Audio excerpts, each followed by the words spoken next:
Olá pessoal, meu nome é Concécio e hoje eu estou aqui para falar sobre o pecado.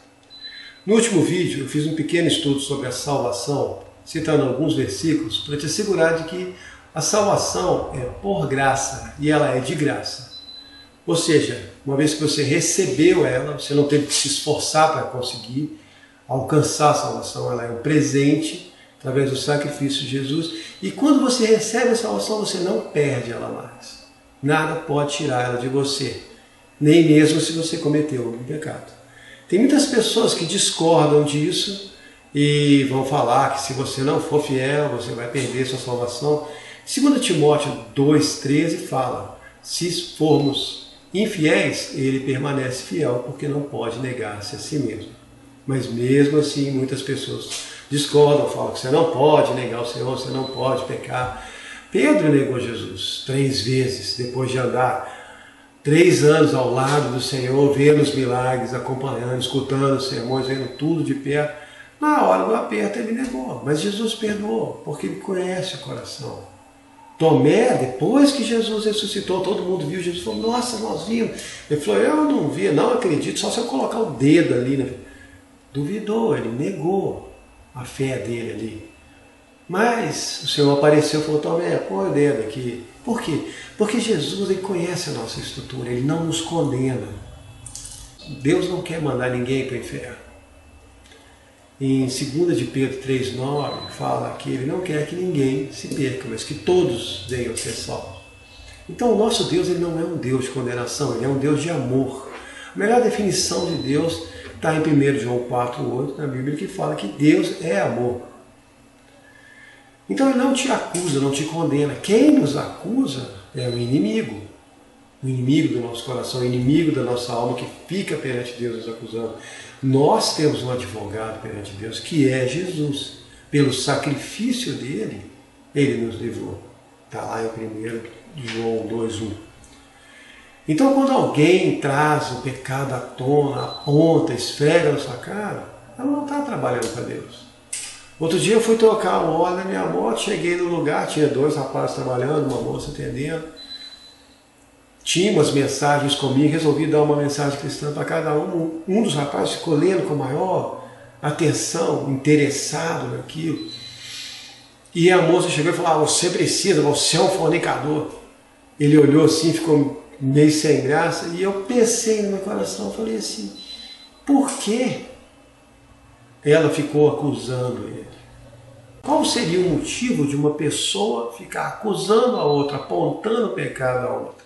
A minha opinião, existem 3 motivos para você ficar lá acusando. Um é para você se sentir melhor com os seus pecados. Tipo assim, você é um pecador muito maior do que eu sou um pecador, mas eu não peco tanto.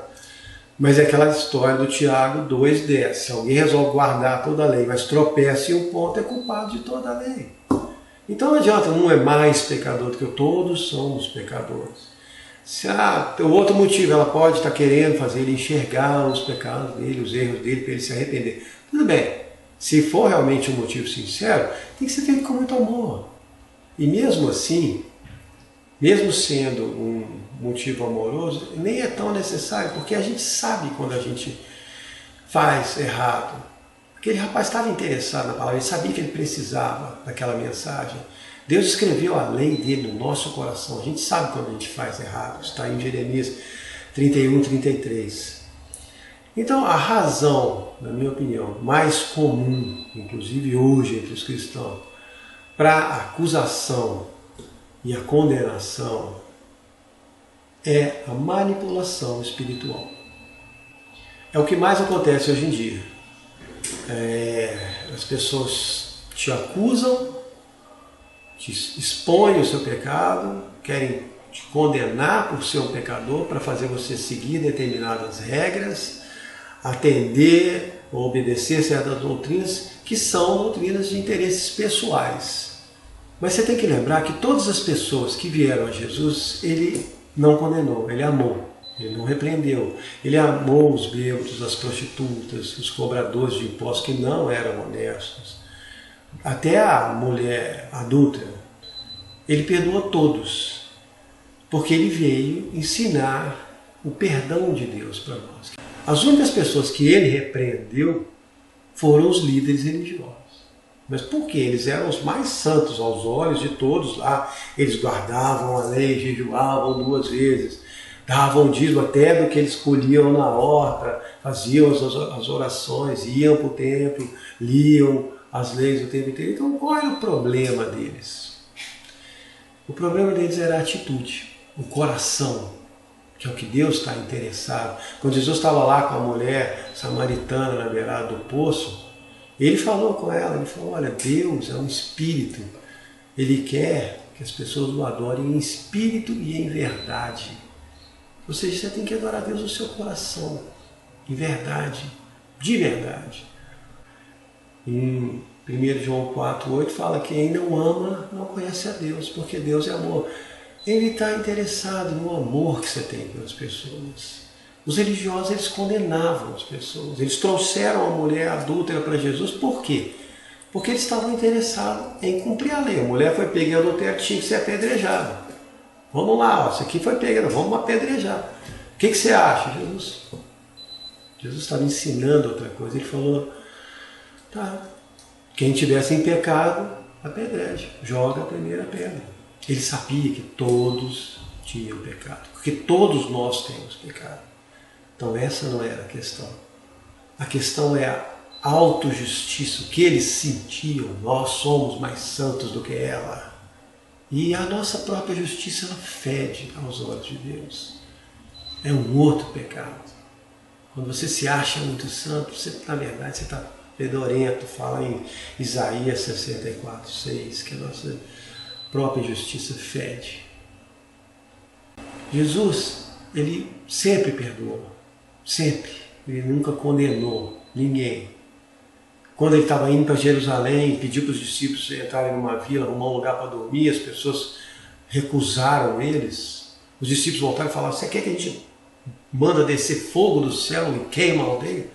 Jesus falou para eles, vocês não sabem de que espírito vocês são?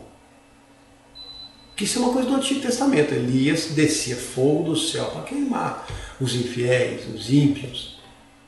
Mas Deus, depois, quando Jesus veio e morreu por nós, mostrou o amor, o perdão e a misericórdia, não tem mais essa coisa de condenação, de vamos botar fogo, vamos queimar.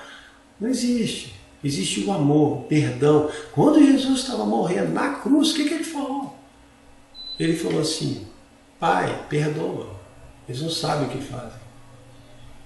Ele podia ter pedido fogo do céu para queimar todo mundo, mas não.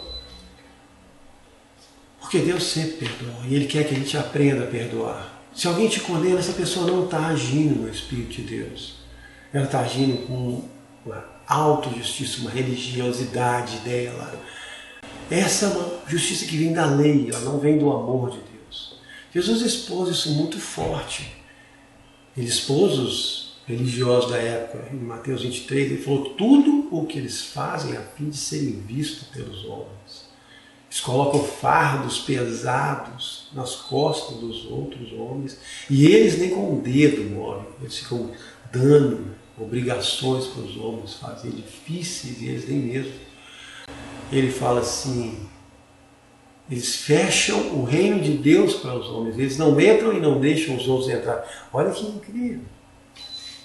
Porque as doutrinas e tudo que eles tinham que fazer, eles impediam as pessoas de entrarem no céu, porque eles não estavam pregando o amor, eles estavam pregando a lei, a lei, a lei. Ele falou para os religiosos, ele falou, olha, vocês parecem justos para os homens, mas por dentro vocês estão cheios de hipocrisia e iniquidade. Eles sempre acusavam Jesus. Jesus curava no sábado, eles acusavam porque era sábado, ele não podia curar, eles estavam mais interessados em cumprir a lei do que em amar e curar as pessoas.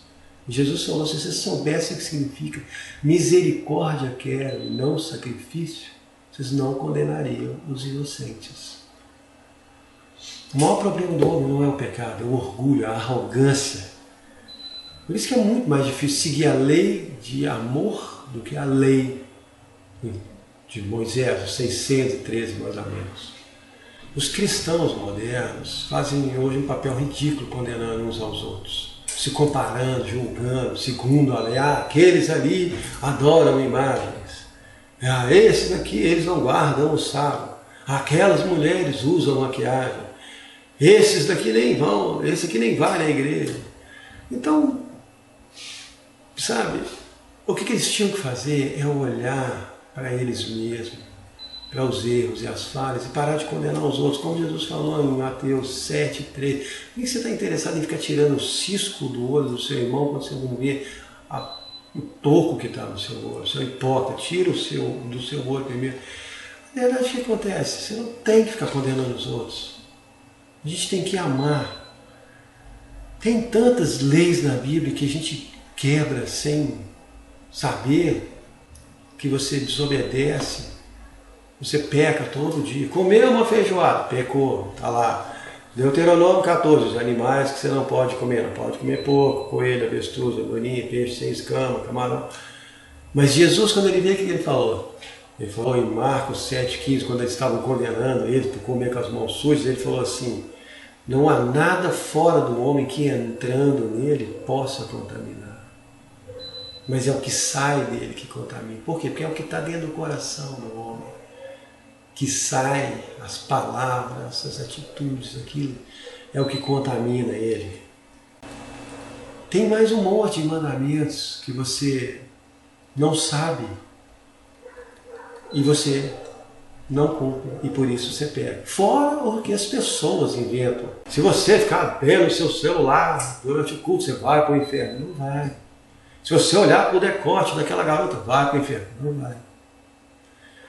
Se você não der o dízimo, vai para o inferno. Não vai. Se você fumar, você vai para o inferno. Não vai. Se você recebeu Jesus como seu Salvador, você vai para o céu. Se você fumar, você vai mais rápido, claro, né? Porque você está destruindo seu corpo. Mas você não vai para o inferno. O único pecado que te leva ao inferno é você rejeitar o presente de Deus, o sacrifício de Jesus. Ele sabia que você não conseguia cumprir a lei. Você vai lá, ele te dá, ele se sacrifica e dá isso de presente para você. Aí você chega para ele e fala: não precisa não, deixa que eu me viro, eu consigo pagar. Esse pecado você não vai conseguir resolver com Deus, porque ele resolveu para você. É claro que eu não estou, vou repetir, eu não estou dando desculpa para ninguém pecar, nem incentivando. Eu falei isso no outro estudo. Se você cometer o pecado, você tem consequência, vai ter que arcar com as suas consequências. É errado, você tem que tentar não pecar. Mas se você não conseguir, você não perde sua salvação. Você fez errado, pede perdão para Deus, tenta fazer certo. Tem coisas que a gente não consegue, ele já sabe, né? Aonde eu quero chegar com esse estudo? É o mesmo objetivo do outro, trazer paz para o seu coração, fé, confiança no amor de Deus. E não se deixe manipular por pessoas, sabe, que falam: não, você tem que fazer isso, senão você vai para o inferno, você é um pecador, Satanás. Essa pregação não é de Deus. Deus é um Deus de amor. Tenta fazer o certo. Se você fizer errado, pede perdão. Se você ofendeu, feriu alguém, vai lá, conversa com a pessoa, tenta reconciliar. Segue em frente, porque Deus já te perdoou. Seja feliz. Espero que você tenha gostado desse estudo. Muito obrigado.